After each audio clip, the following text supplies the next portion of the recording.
Welcome to another episode of WatchMeJT. Today we're going to be talking about buying my first Rolex, my overall experience, and my thoughts on the Datejust 41, which is the Rolex that I got. So let's go ahead and get started.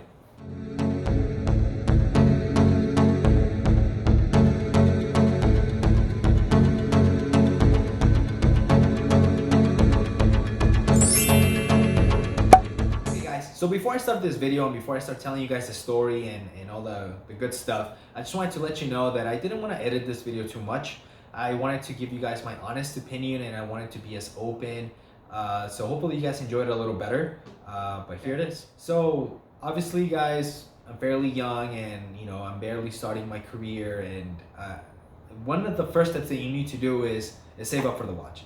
So that was the first step. I've been saving for a couple of years. And I finally reached a point where I was okay. I think I have enough money. I think I can afford a good watch. And so I kind of had a list, right? I thought, okay, maybe I can get a Rolex Submariner, maybe I can get an Explorer, a Yachtmaster, a Datejust.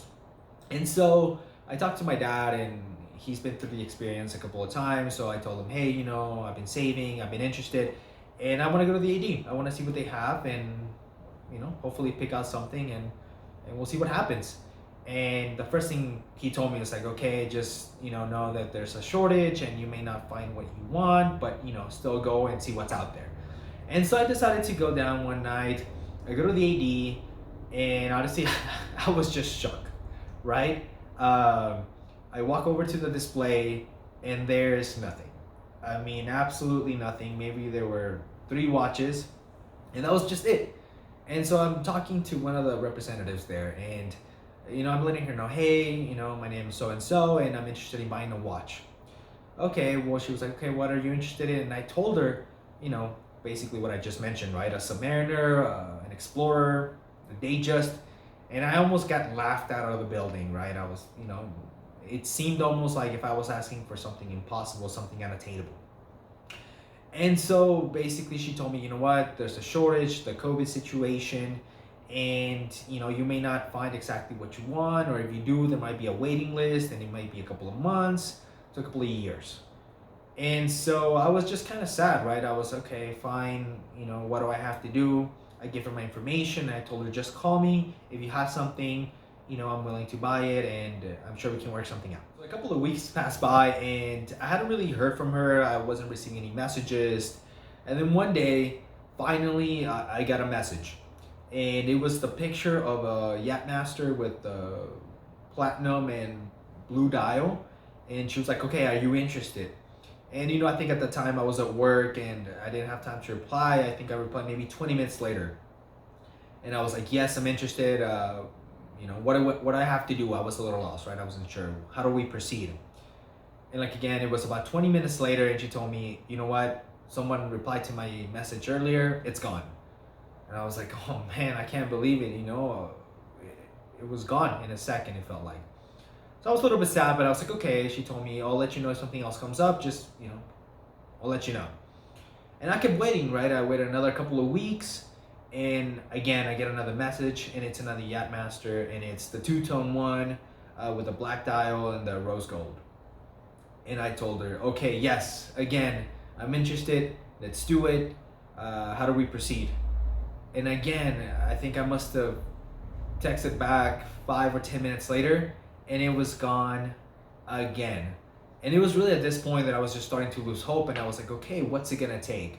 What do I have to do to finally get my Rolex or to get the watch that I want? At this point, the list was kind of long, so I was like, okay, there's several, so as long as one of them comes in, I can get it. But I was starting to lose hope, right? I was like, okay, do I just need to be on top of my phone 24/7? And that's what I did. I was on top of my phone 24/7, and I was just paranoid every time I get a text, basically. Okay, so at this time, it had been about 3 months from the time I first walked into the AD to the time I actually got my Rolex. Now, how it happened, it was basically super random. It had been the same procedure, right? Like I got a message and stuff like that, but this time I guess I responded in time. It was one day, I think it was like a Friday in the afternoon. I was walking over to my car. I was, walking through the parking lot, and I finally get that message. Okay, Jose, Datejust 41, rhodium dial, fluted bezel. Do you want it? And this time I was not gonna make the same mistake I made already twice.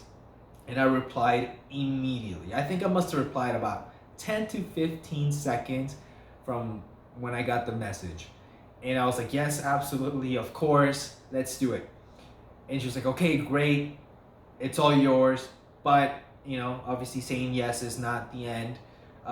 You need to kind of like put a down payment or pay it right now immediately so that you can keep it. And I was like, oh man, that's crazy, to just all of a sudden pay thousands of dollars over the phone. It's a bit shocking, especially if you've never done it. And I was a little bit uncomfortable, but I was like, okay, obviously this is my only choice, so let's do it. So I went ahead and made a down payment. I was like, okay, here you go, and I'll pay the rest the following morning when I get the watch and stuff like that. And so that happened. I paid the majority of the watch. I think it was a very small balance that I had left. But yeah, that was it, and I finally got it.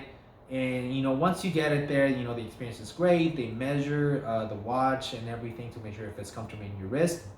The one I got was the Jubilee bracelet, and I honestly have to say that it's the best bracelet. It's very comfortable and it fits great. But again, we'll talk about that in a second. But yeah, finally I had gotten my watch. It took a few months, some headaches. It was some ups and downs, I guess you could say. And now that I had a chance to reflect on it, it's been about 6 or 7 months since I got my watch.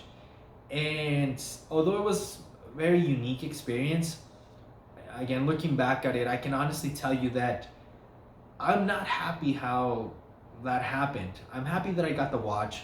I'm happy it was one of the ones that I wanted, and I'm happy, it looks good, but I am not happy about how I got it. I thought it was very stressful. And just kind of thinking about it over and over, I feel like Rolex is a very premium brand. Although I think you can argue that it is accessible in comparison to Patek Philippe or the APs or Richard Mille, it's still a premium brand, and they're probably some of the best watches out there. And I don't think that a brand such as Rolex should treat their customers this way, right? Just kind of having them yes, no, and if you don't reply quick enough, it's gone. I understand that there are some COVID concerns and the demand has been high, but I still think that Rolex needs to address this issue. I don't think if you're buying a premium product, you should kind of have to go through these hoops to get what you want. So again, in conclusion, I'm happy that I got the watch. It fits great. I'm happy with it, but I am not looking forward to going through that process again if I want to get another one. And I do want to get another one because I do love the watch and I do love the brand. I just don't like the process of how you can attain one. Again, I think this is something Rolex needs to address. And I don't know, I want to hear what you guys have to say in the comments below. If you have had a similar experience, better or worse, how long did you have to wait? Please go ahead and let us know. But yeah, let's go ahead and now talk about my thoughts on the Datejust 41, and I'll give you just some of my likes and dislikes. It's not gonna be a full-on review, but I still want to talk about it and show you guys the watch. Okay guys, so here it is, the Datejust 41. And again, this is the one watch I was able to get here in my story. It has the rhodium dial and the fluted bezel. I'm gonna put some of the specs up here in the screen, but again, it's a 41 millimeter, the 2020 version. I got this in December 2020. As you can see here, it has the Jubilee bracelet, which again, I think it's probably the best bracelet just because of the way it's able to fit in your wrist. Again, I think those 5 links provide a lot of room for adjustability. And here we go. I guess some of my first likes is that, as you can see here, this watch is just handsome, right? It's a really handsome watch. The polish is just unbelievable, and the way it shines with the light, again, that fluted bezel, I mean, it's just incredible. I really like it. And here's the thing though, it is not a flimsy watch. I think a lot of people think that because of the Jubilee bracelet, it's kind of feels a little flimsy, a little delicate, but that is not the case at all. It feels very robust, and obviously you can tell the quality, right? It's 904L steel, and it feels great. Now, the second thing is probably the feel on the wrist. Again, it's super comfortable. That bracelet is amazing. and it has a lot of presence. Again, just I think the presence kind of comes from the polished center links and the Jubilee and the from the Jubilee bracelet and the fluted bezel. The way that gray gold plays with the light, it's pretty special, I think. Now, obviously, another thing that I like is that yes, it is Rolex. It is a name brand, and I think that anybody who's really buying a Rolex, they do it because of the quality, right? You do it because of the quality, because of all those great things. For example, their calibers, right? They're tested to be no worse than +2 -2 seconds a day, which is very impressive.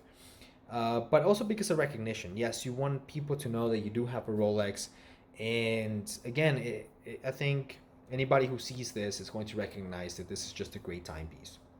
Now, the last thing I do want to mention is, which is one of my dislikes, is that this is a scratch magnet. Honestly, I feel like just by looking at it, I'll scratch it. And I think that just has to do with the high polish. As you can see here, you know, the watch has some brush in the Jubilee bracelet, but other than that, it's just polished. And I think, although the 904 steel is probably the best steel that we have available for watchmaking, when you polish it, you'll see that it'll scratch very easily. If you bump into something, you bump into a desk, you bump into a wall, you know, you hit it with something hard, it's going to scratch. Obviously, you know, you can take it to the AD, they'll polish it for you, and you'll leave it just like new, but it's gonna cost you a few $100s, right? So I would say that's probably my only dislike, is that it's just a scratch magnet. But other than that, again, I'm really happy with this watch. It fits great on my wrist. And would I get another one? Absolutely. However, I think my later purchases are hopefully a Rolex Submariner or a Yachtmaster. Hopefully, I can finally get one. And so, yeah. Anyway, hopefully you guys enjoy this quick look. And yeah. Okay, guys. So that's it for today's video. I really hope you enjoyed this story and you got a good look at the watch. Again, the Datejust 41 is one of my favorite watches. And I wanted to give you guys some of my thoughts on my likes and dislikes. But yeah, we'll probably do a full-on review later. But if you like this video, remember to smash that like button and subscribe. Thanks, guys.